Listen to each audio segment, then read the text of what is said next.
Hello, Internet, and welcome to the SwirlyCast, the only audio show that can be enjoyed by humans and yokai alike, and is the subject of 4Kids dubs, taking over the entire series until 2010. As a Sonic fan, I weep. Hi, I'm Koba. Happy decided to spend a few minutes out of your day to come hang out, and with formalities out of the way, what is on the mind today? We're heading back to the 2000s with a more generalized topic today.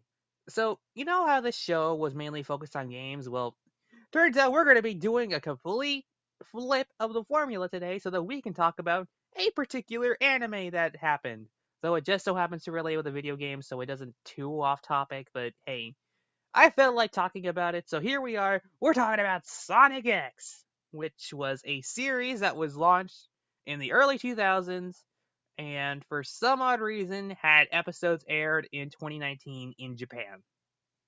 Makes sense to me.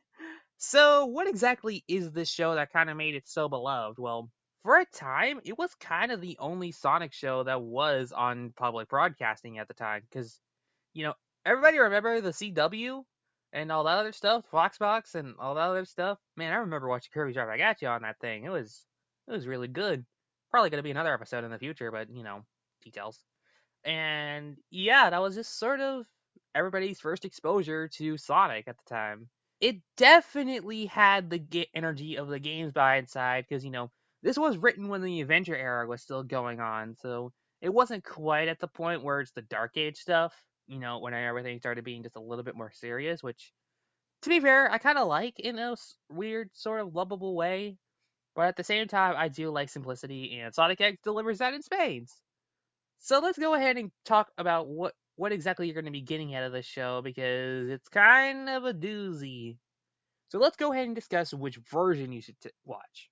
Honestly, like with a lot of anime, I would recommend watching subs first so that you can get a good idea about what the story is and, get some of those high pumping actual Sonic game music stuff.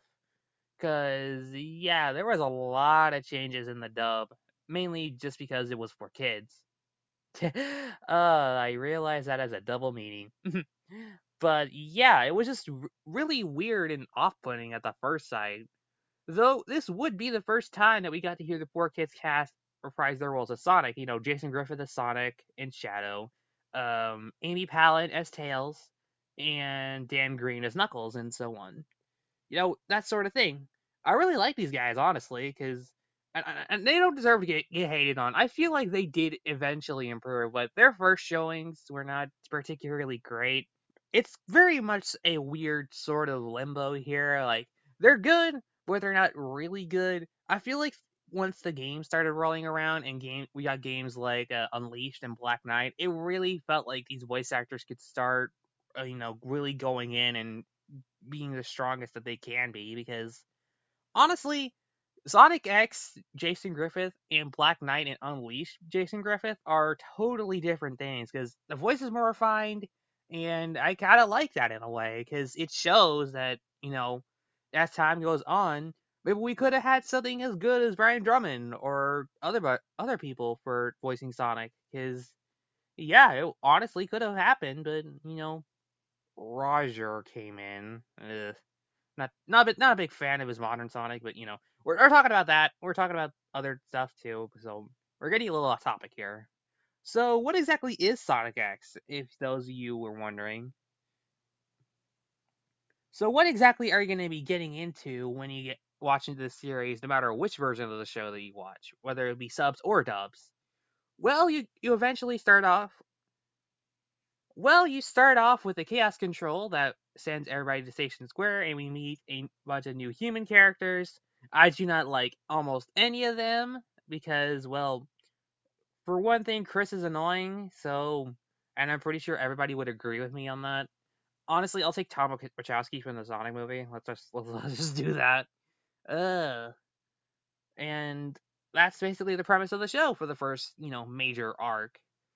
Finding all the Chaos Emeralds, stopping Eggman from doing his thing, all that other cool stuff. And then we get into a sort of weird period. We start recapping Sonic Adventure 1 and 2.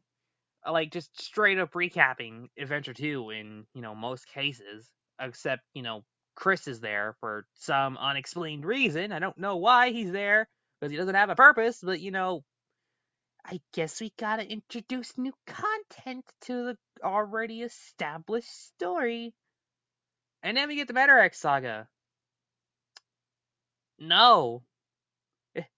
This is no. The Metarex saga isn't very good. Sure, I will admit Cosmo is a pretty awesome design character, and I really like the lore that they introduced, but like when it came time to like do a bunch of other stuff, no, it wasn't handled very well. And I think a reason for that being is that the third season, or the Manarch Saga, was commissioned by 4Kids. It had very little to no involvement from the Manarch Saga was not very good. I'm pretty sure everybody could agree on that. Sure, Cosmo is a pretty awesome designed character, and I really like the lore that they introduced with all the Seedrians and all the other nature related stuff. But honestly, the arc just felt very rushed despite how long it is. It's like, I don't know a really good example to compare it to, but I'm pretty sure if you watch an anime that went on for way, way, way too long and started introducing arcs that really felt like they were half baked and didn't really have a lot of structure, despite how long they were, yeah, I can kind of see where the problem is. Though, as a whole, honestly, if you just watch the first two seasons, Sonic X is actually a pretty decent show, no matter which version of it you're watching. There's a lot of classic Sonic moments there, with the adventure spunk, as it always is. And honestly, it's very faithful to the source material, especially when it came to introducing Perfect Chaos and, again, the Bio Lizard. Because, Adventure 1 and Adventure 2 are very established stories that are loved by a lot of people, myself included, and it just really made a lot of sense to recap everything. And but I still don't get why they do it. But it makes sense why, because they're very classic stories, and it helps really to really push the games a little bit more. Because I think Sonic games were doing too well right then and there. Because the Dreamcast was dying, which was always a fun thing. But details. So, yeah, that's just sort of Sonic X in a weird sort of nutshell. Is it good? Is it bad? Is it mediocre? Or is it just okay? Honestly, I rank it in the middle ground. There's a lot of things about it that I do like. Like some of the action shots I think are pretty cool, but and other times the animation can be really not particularly good. The 4Kids dub, as much as I do like the voice cast now, I really think that they needed a lot more time on their hands so that they can refine everything. And their first showing with Sonic X was not particularly a great one, though I do think Jason Griffith still does a good job. Though, that being said, I can say that for a lot of dubs, so ah. And it was kind of weird how they just referenced Sonic Adventure 1 and 2 out of nowhere, but at the end of the day, it's very faithful, and if they needed to introduce characters like Shadow and Rouge into the mix, I'm very happy that they did it through the adventure games, because that was kind of, their established flow, and that's how they got introduced in the first place. So, and that's pretty much it. You get some supersonic bites at the end of every arc. Metarex Saga is a very good. I like Cosmo. That's about as far as I'm gonna go for that arc. And yeah, it's just sort of it. And again, Sonic X is just very weird in general. Do I think it's good? Honestly, yeah. Though we gotta really pull on the brakes before I get to the Metarex Saga, especially if you're watching the English dub, because yeah, it's kind of not very good. Sure, again, Cosmo's good, but there's a lot of problems with that arc that I don't really find particularly enjoyable. We get the climactic supersonic battle at the end again, even though we had it for the first few arcs, but and honestly, I feel like the series should have just ended with the end of the Project Shadow arc. So I don't know. It's whatever. It's a series that exists. Many people enjoy it. I still find myself enjoying it even now, though I will admit that it does have some very glaring problems that I think more experienced anime connoisseurs may find a little bad.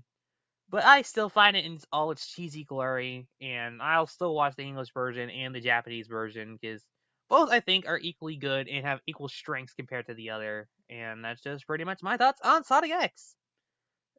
So, yeah, I think that's a pretty good place to call it the episode. Don't you agree?